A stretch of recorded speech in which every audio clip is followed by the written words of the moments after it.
Baik kawan-kawan sekalian, kembali kita berjumpa di Jejak Semesta 65 Channel. Saya berharap bahwa kita semua dalam keadaan sehat walafiat dan senantiasa di dalam lindungan Tuhan yang Maha Kuasa. Kawan-kawan sekalian, kali ini kita akan mengemukakan sebuah risalah tentang seorang sufi perempuan yang amat terkenal di dalam sejarah ilmu tasawuf atau mereka yang menapaki jalan kesufian.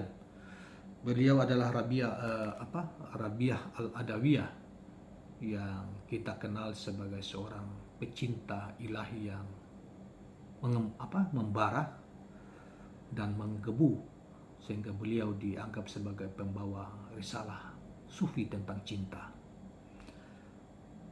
Baiklah, kita kemukakan riwayat singkat beliau yang tercantum dalam kitab Tazkiratul Auliyah yang ditulis oleh Syekh Fariduddin Al-Attari yang terkenal. Saudara sekalian, Rabiah binti Ismail Al-Adawiyah terlahir dalam keluarga sederhana dan sejak ia dijual sebagai budak sewaktu masih anak-anak. Pada akhirnya ia tinggal di Basrah. Di Basrah itu di Irak sekarang, salah satu provinsi di Irak. Tempat dirinya memperoleh kemasyhuran sebagai orang suci sekaligus penceramah dan dipandang dengan penuh hormat oleh rekan-rekan saleh sejamannya. Ada beragam pendapat mengenai tahun kematiannya, mulai dari 135 Hijriah atau 752 Masehi atau 180 Hijriah atau 801 Masehi tahun kematiannya. Sufi perempuan ini hidup melajang seumur hidup dan ia dianggap sebagai pelopor konsep cinta ilahi dalam ilmu mistik keislaman atau ilmu tasawuf. Konon makamnya berada di dekat Yerusalem. Saudara sekalian, selanjutnya dikatakan bahwa jika ada yang bertanya mengapa engkau mensejajarkan Rabiah dengan kaum lelaki, jawabanku adalah bahwa Rasulullah sendiri berkata Allah tidak memandang rupamu. Akar masalah bukanlah rupa melainkan niat, sebagaimana disampaikan Rasulullah. Manusia-manusia akan dimuliakan sesuai dengan niat di dalam hati mereka. Selain itu, jika kita bisa menerima 2/3 ajaran agama dari Aisyah, maka sudah barang tentu kita bisa menerima pula petunjuk-petunjuk agama dari pelayan pribadinya itu. Ketika seorang perempuan menjadi lelaki, dalam arti tanda petik kata lelaki, di jalan Tuhan, maka ia sejajar dengan kaum lelaki dan kita tidak dapat lagi mempertanyakan keperempuanannya. Demikianlah penulis kitab ini, yaitu Fariduddin Attar. Pada malam Rabiah dilahirkan, maksudnya Rabiatul Adawiyah dilahirkan ke dunia, tidak ada apapun yang dapat ditemukan di dalam rumah ayahnya, karena ayahnya sangatlah miskin. Bahkan tidak ada satupun tetes minyak untuk mengurapi pusarnya. Tak ada lampu dan tak ada kain untuk membedungnya. Ia sudah memiliki 3 putri dan Rabiah adalah putrinya yang keempat. Karena itulah ia dinamakan Rabiah. Pergilah ke tetangga kita si Fulan dan mintalah setetes minyak supaya aku bisa menyalakan lampu, kata sang istri. Akan tetapi si suami telah bersumpah tidak akan pernah meminta apapun dari orang lain. Ia tetap pergi berpura-pura menyentuhkan tangan ke pintu rumah tetangganya lalu kembali pulang. Dia berkata kepada istrinya, mereka tidak mau membuka pintu, katanya. Istrinya yang malang itu menangis dengan susah hati. Dalam keadaan cemas, lelaki itu menyelipkan kepala di antara lutut dan tertidur. Ia bertemu dengan Nabi dalam tidurnya, dalam selangkangan ada 2 lututnya, dia bertemu dengan Nabi SAW. Jangan bersedih, kata sang Nabi dalam mimpi bapak dari Rabiatul Adawiyah itu. Bayi, kata Nabi, bayi perempuan yang baru saja lahir itu adalah ratu di antara kaum perempuan. yang akan menjadi perantara bagi 70.000 kaumku besok. Lanjut sang Nabi Shallallahu Alaihi Wasallam. Datangilah Isa Az-Zadan, gubernur Basrah. Perintah Nabi SAW dalam mimpi itu. Pada selembar kertas tulislah kata-kata berikut ini. Setiap malam engkau mengirimkan 100 salawat kepadaku, dan setiap malam Jumat sebanyak 400. Kemarin adalah malam Jumat, tetapi engkau lupa melakukannya. Sebagai penebus kelalaianmu, berikanlah 400 dinar yang telah engkau peroleh secara halal kepada orang ini. Maksudnya kepada bapaknya atau ayahnya Rabi'atul Adawiyah. Ayah Rabi'ah terbangun dalam keadaan bersimbah air mata. Ia pun bergegas menuliskan surat yang diperintahkan Nabi SAW dan menyerahkan surat itu kepada gubernur lewat perantaraan pengurus rumah tangga istana. Sedekahkan 2.000 dinar kepada fakir miskin, kata perintah sang gubernur ketika membaca surat itu. Sebagai bentuk syukur karena junjungan kita mengingatkanku, berikan juga tuan tadi 400 dinar dan katakan kepadanya, aku harap engkau datang kepadaku sehingga aku dapat melihatmu. Tetapi aku merasa tidak pantas jika seorang sepertimu datang menemuiku. Aku lebih suka jika akulah yang datang dan menyeka pintu rumahmu dengan janggutku. Namun demi Allah, aku memohon kepadamu, apapun yang engkau butuhkan, katakanlah kepadaku, kata sang gubernur kepada ayah Rabi'atul Adawiyah. Ayah Rabi'ah menerima uang itu dan membelanjakan apapun kebutuhannya. Ketika Rabi'ah agak lebih dewasa dan ibu dan ayahnya telah meninggal dunia, kelaparan merebak di Basrah. Ia dan kakak-kakaknya terpisah. Ketika Rabi'ah keluar rumah, ia terlihat oleh seorang jahat yang menculik kemudian menjualnya seharga 6 dirham. Si pembeli menyuruh Rabi'ah melakukan pekerjaan yang berat. Suatu hari Rabi'ah Adawiyah sedang berjalan-jalan ketika didekati oleh orang asing. Rabi'ah pun melarikan diri. Saat berlari ia tersungkur dan tangannya terkilir. Ya Allah, serunya sambil bersujud ke tanah. Aku ini orang asing, anak yatim piatu, seorang tahanan tak berdaya yang tertangkap. Tanganku cedera, namun aku tidak bersedih hati atas semua ini. Yang kubutuhkan adalah keridhaanmu untuk mengetahui apakah engkau berkenan atau tidak. Lirih, kata Rabi'ah Al-Adawiyah. Kemudian terdengar suara, janganlah engkau bersedih. Rabi'ah mendengar suatu suara. Esok engkau akan dimuliakan sehingga malaikat-malaikat pun iri kepadamu. Lalu Rabi'ah pun kembali ke rumah majikannya. Pada siang hari ia berpuasa dan beribadah kepada Allah. Pada malam hari ia terus salat sampai fajar mereka atau fajar terbit. Suatu malam majikannya terbangun dari tidur dan melalui jendelanya dilihatnya Rabi'ah yang sedang bersujud dan berdoa kepada Allah. Ya Allah, Engkau tahu bahwa hasrat hatiku adalah untuk dapat memenuhi perintahmu dan mengabdi kepadamu.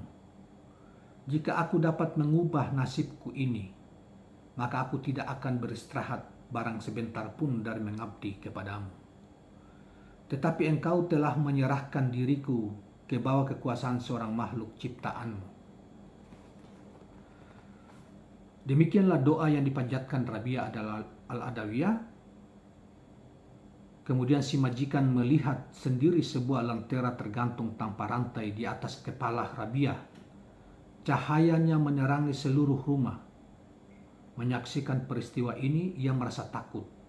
Ia lalu beranjak ke kamar tidur dan duduk merenung hingga fajar tiba. Begitu hari sudah siang, ia memanggil Rabi'ah, bersikap lembut kepadanya, kemudian membebaskannya. "Izinkan aku pergi," kata Rabiah. Si majikan memberinya izin. Kemudian Rabiah pun meninggalkan rumah majikannya menuju gurun. Dari gurun, ia pergi ke tempat pertapaan yang ditinggalinya beberapa lama untuk membaktikan diri kepada Allah Subhanahu wa taala. Lalu ia berniat hendak menunaikan ibadah haji. Maka ia pun berangkat melewati gurun lagi. Ia menaruh bundelan berisi barang-barangnya di punggung keledai. Tetapi begitu sampai di tengah-tengah gurun, keledainya mati. Kemudian ia berkata, "Izinkan kami membawakan barang-barangmu." Seorang anggota rombongannya berkata kepadanya.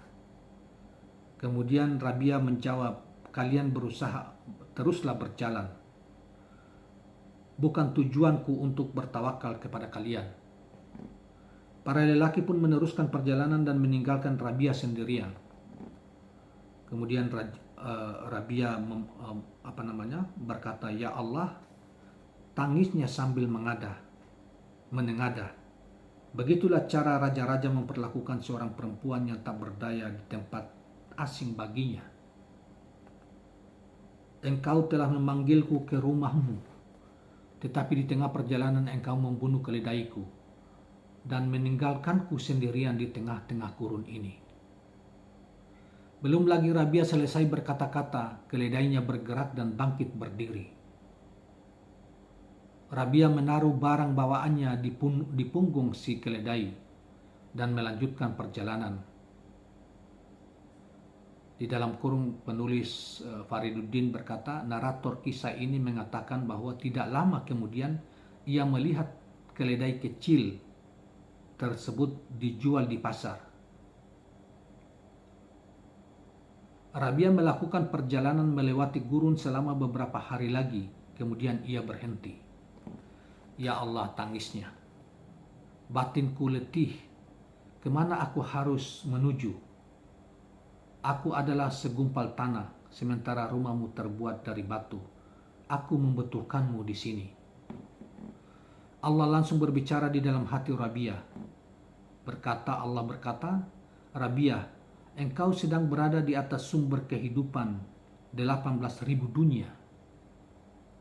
Tidakkah engkau ingat betapa Musa telah memohon untuk melihat wajahku? Dan gunung terpecah-pecah menjadi 40 keping. Karena itu cukuplah engkau dengan namaku saja."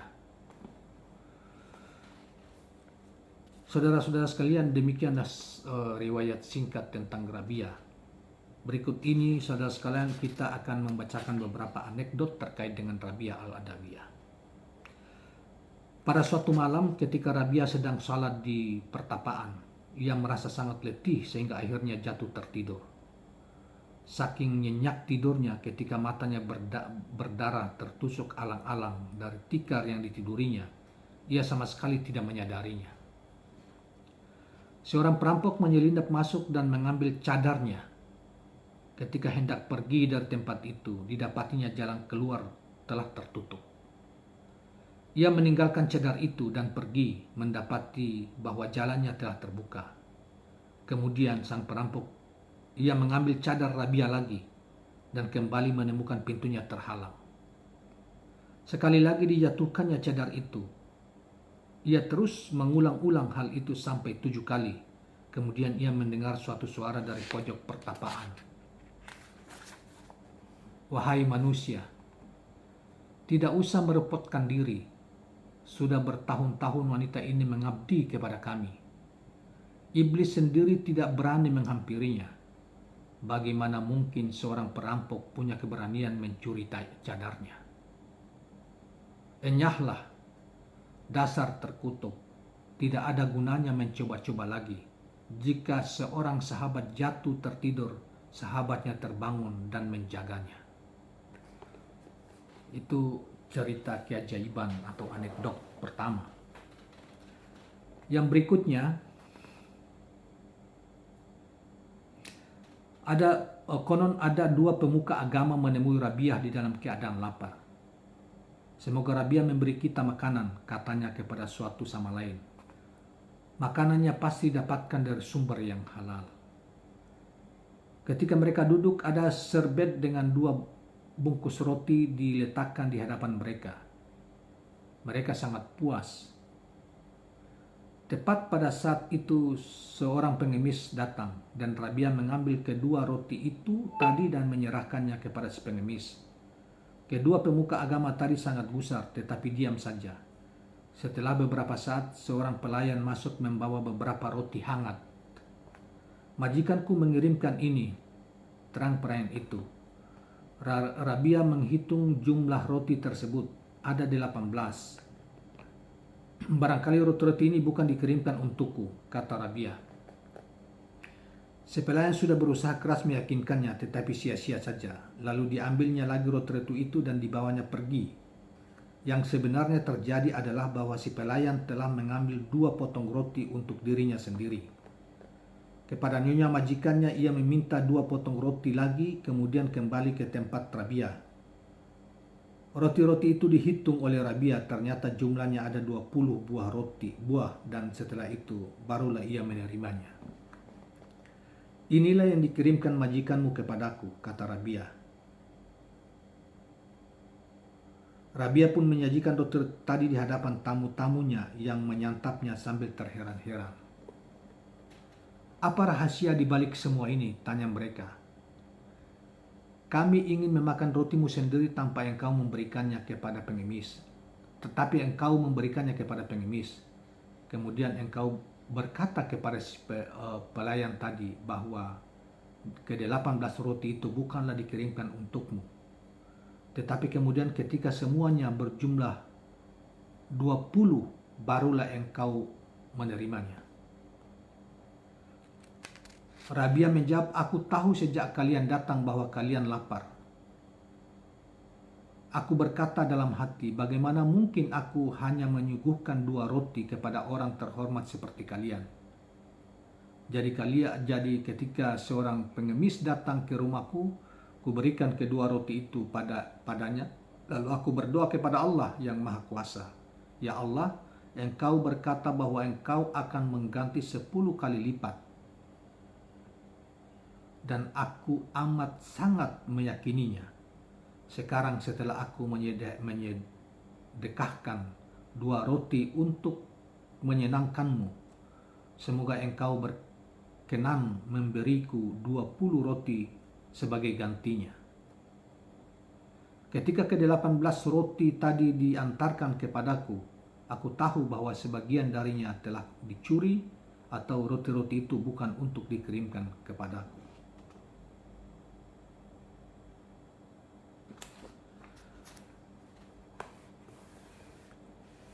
Kemudian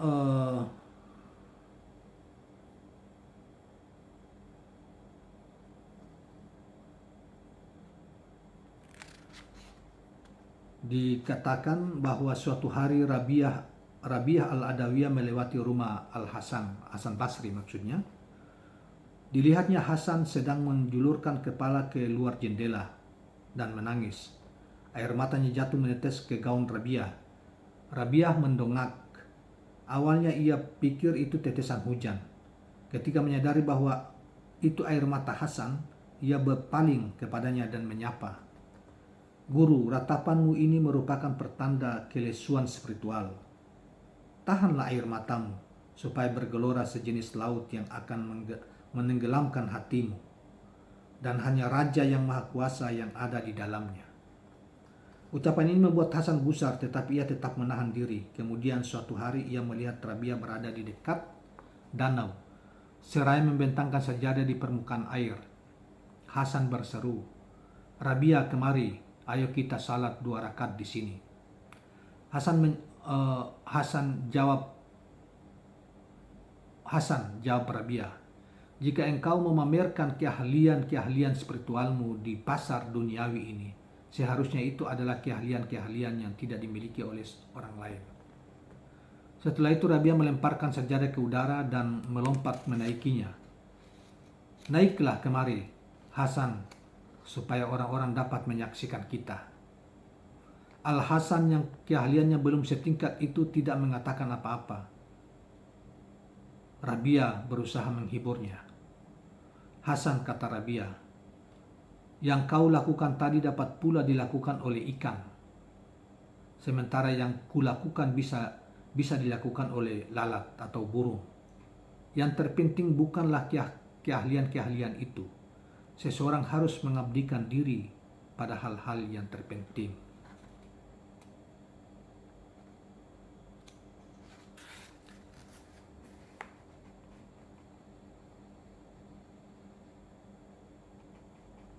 Dan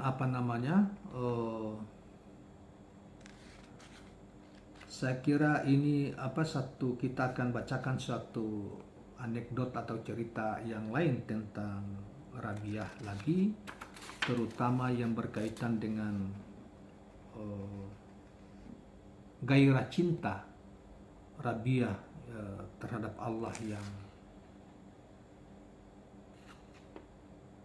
yang luar biasa, sehingga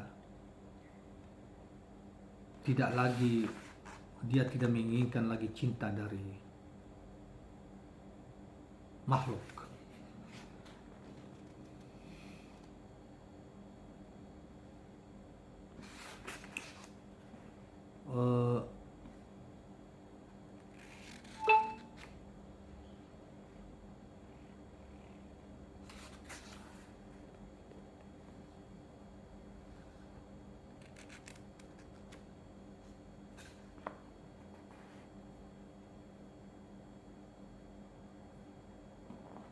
Ketika tiba waktunya Rabia menjelang ajal,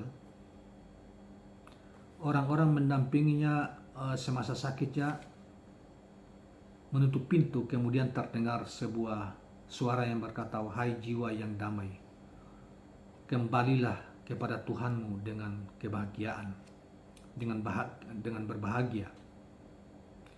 Beberapa waktu pun berlalu dan tak terdengar suara lagi dari dalam kamar. Mereka membuka pintu dan mendapati Rabia telah tiada.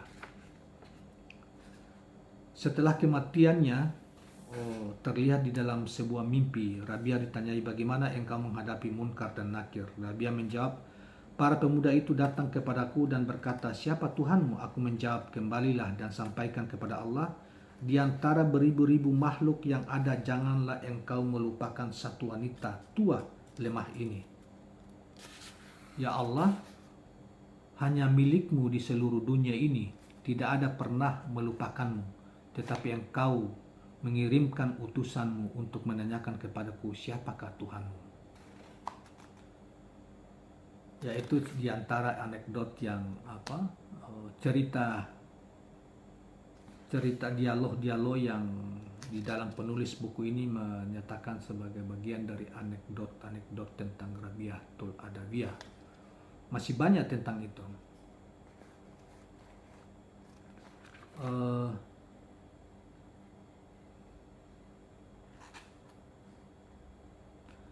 Tapi anekdot yang paling terkenal adalah tentang gairah cinta yang tiada tarahnya sang sufi Rabiatul Adawiyah terhadap Tuhannya, yaitu Allah Subhanahu wa Ta'ala, sehingga di masa hidupnya tidak ada lagi rasa cinta kepada sesama makhluk atau seorang pria, sehingga tidak ada lagi ruang cinta itu di dalam hatinya untuk manusia.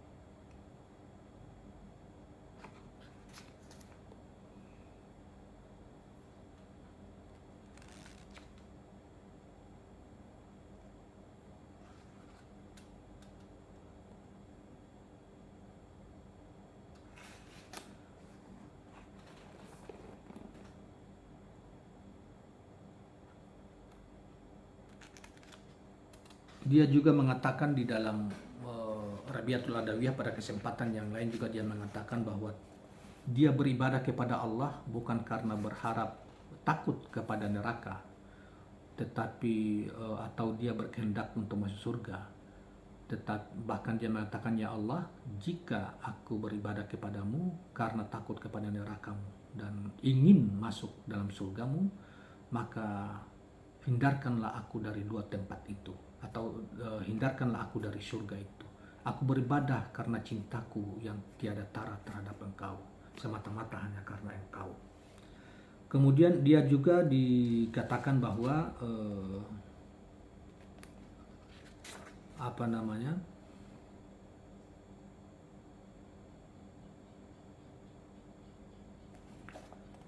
dikatakan di dalam anekdot yang lain, dikatakan bahwa Abdul Wahid Amir mengisahkan sebagai berikut.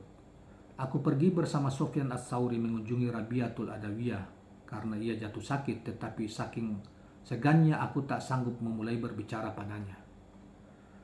Kau saja yang jadi juru bicara, pintaku kepada Sufyan Ats-Tsauri. Jika engkau berdoa, katakan Sufyan kepada Rabi'ah, penderitaanmu akan berkurang. Tidakkah engkau mengetahui siapa yang berkehendak agar aku menderita? Bukankah itu Allah? Kata Rabi'ah kepada Sufyan Ats-Tsauri. Kemudian Sufyan Ats-Tsauri menjawab, ya. Kawan-kawan sekalian, Sufyan Ats-Tsauri adalah seorang ulama besar juga, sebagai seorang ahli fikih, ahli sunnah, ahli Al-Quran, juga dia seorang ahli sufi. Bagaimana mungkin kau mengetahuinya? Lanjut Rabi'ah. Tetapi aku menyuruhmu memohon apa yang berlawanan dengan kehendaknya. Tidak baik menentang kehendak sahabat kita sendiri. Dia mengatakan bahwa Allah adalah sahabat, bukan lagi sebagai dalam istilah yang kedekatan, ya, sebagai qarib, sebagai sahabat. Apakah yang engkau inginkan, Rabi'ah? Tanya Sufyan. Sufyan, engkau ini pria terpelajar, mengapa berbicara seperti itu? Apakah yang engkau inginkan? Demi Maha Suci Allah, tugas Rabi'ah. Sudah 12 tahun ini aku menginginkan buah kurma segar. Kau tahu bahwa di Basrah buah kurma sangat murah harganya. Tapi sampai sekarang aku belum mencicipi sebutir pun karena aku hambanya. Dan bukan keinginan seorang hamba, itu tidak penting. Jika aku menginginkannya tetapi Tuanku tidak menginginkannya, ini akan menjadi ketidaksetiaan, sehingga engkau hanya menginginkan apa yang dia inginkan untuk menjadi hamba Allah sejati. Jika Allah sendiri yang memberikannya, lain lagi ceritanya. Sufyan Ats-Tsauri pun terdiam. Kemudian ia berkata, karena kita tak dapat membicarakan mengenai dirimu, maka engkaulah yang berbicara mengenai diriku. Engkau orang yang baik kecuali dalam satu hal, fakta bahwa engkau mencintai dunia, jawab Rabi'ah kepada Sufyan Ats-Tsauri. Kau pun suka membacakan hadis. Yang terakhir ini dikatakan Rabi'ah dengan maksud bahwa membacakan hadis-hadis tersebut adalah perbuatan mulia. Ya Allah, seru Sufyan, sangat tergugah. Kasihilah aku. Apakah kau tidak malu? Timpal Rabi'ah, mengharapkan kasih dari Sang Maha Esa sementara engkau sendiri tidak mengasihinya.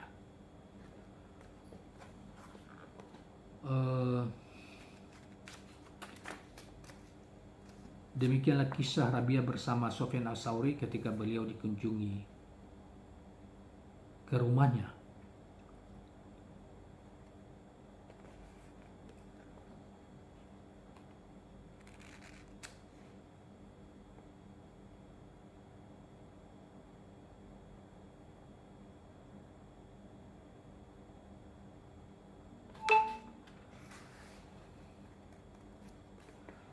Kemudian ini doa Rabi'atul Adawiyah yang terkenal, ya saudara sekalian. Suatu ketika Rabi'atul Adawiyah memanjatkan doa, mengatakan doanya sebagai berikut. Ya Allah, apapun yang engkau karuniakan kepadaku di dunia ini, berikanlah kepada musuh-musuhmu.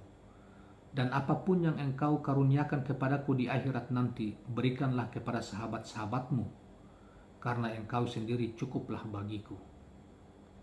Ya Allah, jika aku menyembahmu karena takut akan neraka, maka bakarlah aku di dalam neraka. Dan jika aku menyembahmu karena mengharapkan surga, usirlah aku dari surga.